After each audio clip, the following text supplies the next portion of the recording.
弟兄姊妹，今日所讀嘅經文係《申命記》第2章第1節至37節，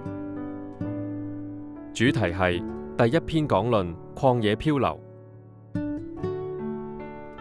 作者喺《申命記》第2章記載，摩西回顧以色列民喺曠野漂流嘅經歷，吩咐以色列民唔可以攻打以東人，因為上主已經賜咗以東地俾以掃嘅後裔。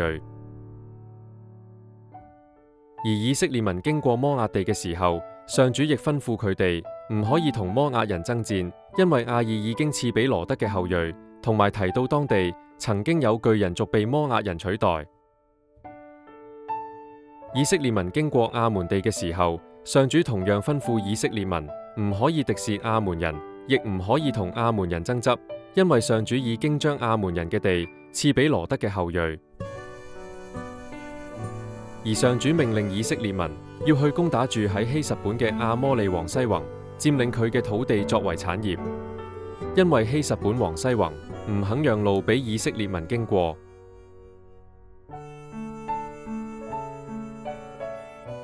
反省問題。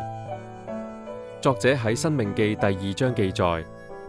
當以色列民經過唔同民族嘅土地時，上主對以色列民有唔同嘅要求。咁當面對上主指引嘅時候，你會唔會完全信服，遵行上主嘅要求，抑或依然憑自己嘅想法做決定呢？